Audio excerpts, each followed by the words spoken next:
of the water cycle. So groundwater is part of that near the bottom of the page there.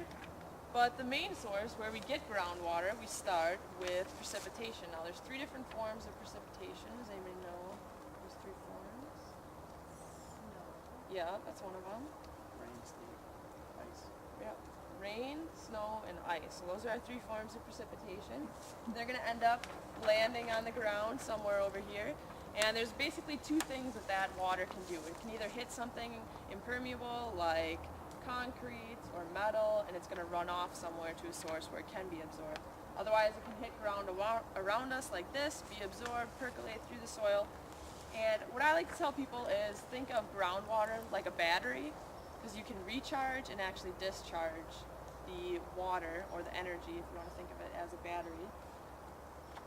So precipitation helps recharge groundwater, but groundwater eventually is going to discharge into places like lakes, streams, things like that. And actually any given stream on any given year, actually 30 to 80% of it is attributed to groundwater and just the groundwater discharge. So that's pretty noticeable portion to any stream that groundwater actually helps.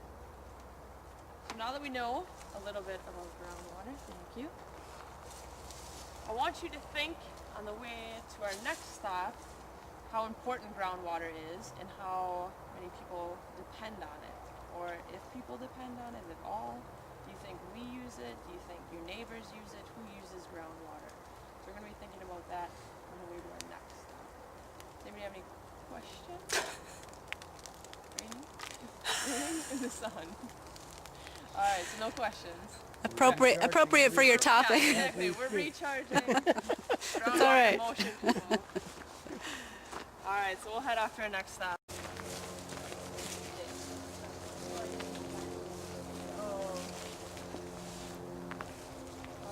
So what do we think? Do a lot of people in Wisconsin use groundwater, depend on groundwater? You're shaking your head, yes. Do we know how many? 100%. 100%. You think all of them? I'd be surprised if they didn't. Yeah, that's true. Okay, for their main water source or drinking water source, I guess. That would be it. Well, well taps groundwater, and all the municipalities tap it, so it has to be a large percentage. Yeah, it is. It's a large percent. It's not 100%, but it's pretty close to it. About 70% of all Wisconsin residents depend on groundwater, and about 95% of all the communities in Wisconsin depend on groundwater for their sources. So the other ones get it through other sources, their filtration, things like that. So, but groundwater is a very valuable and important resource here in Wisconsin. So important that the Department of Natural Resources kind of has a nickname for groundwater. And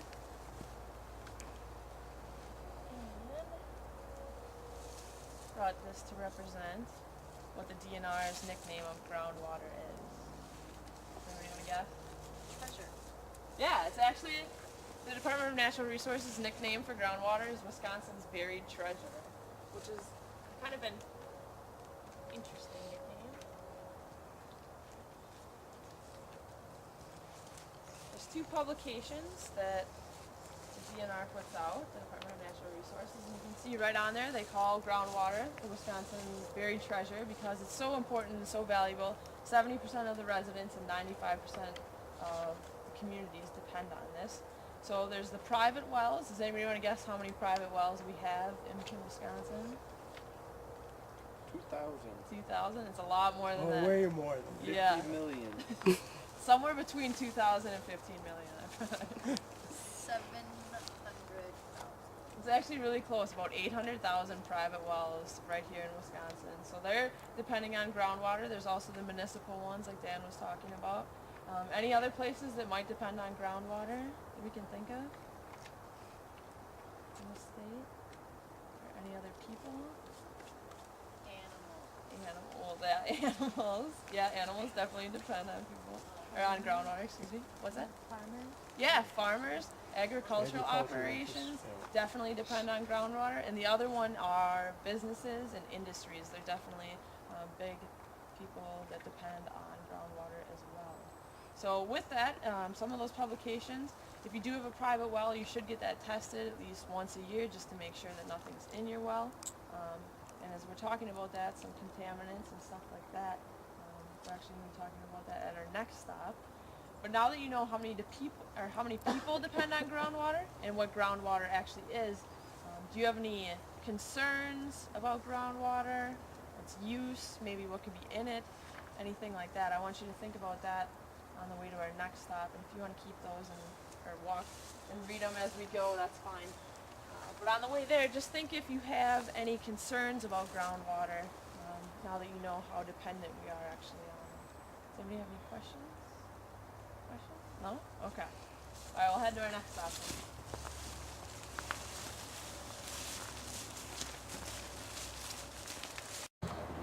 Beautiful territory. Oh, yeah. I always hate to have to come back.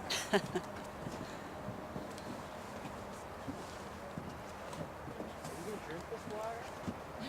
You don't need to. Oh, thank you.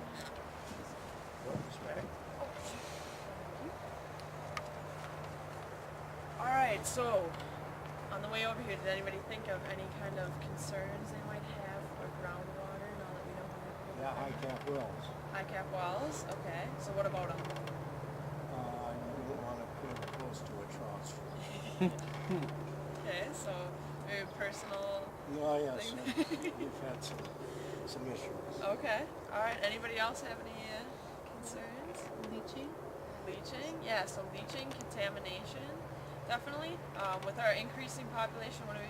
6.4 billion people in the world right now, and ever increasing. So are the threats to groundwater. Everybody depends on it. So with increasing population, not only are there threats to the quality of the groundwater, so like you said, with leaching, contamination, things like that, the quality is going to decrease, but also the amount of it, the quantity is going to decrease too. There's a lot of areas that are drying up, they're drilling too many wells, they're pumping too much out of the wells themselves, and just their groundwater source is being depleted and degraded. But the one thing about groundwater is even though it's very valuable, it's also very vulnerable too. So that's one thing why the reason I brought you to this pond, it's named the reflection pond, so just kind of to reflect on groundwater, how important it is and how vulnerable of a resource it is. Now there's a lot of contamination in places of groundwater, and the one thing about contamination in groundwater is it's very hard and expensive to get rid of that contamination. A lot of sources say it's pretty much impossible to do, unfortunately, because it's such a vast body of water, if you may, that once something gets in it, it's very hard to get out. It's not like you can just contain it and remove it or eradicate it, anything like that. So groundwater is a very vulnerable resource. Now there's two different things, two different kinds of contaminants that can get into groundwater. And one of them is human-made contaminants, and the other one is naturally occurring. So this is a list just of a couple of ones, just to kind of demonstrate what's out there and what could be in our groundwater.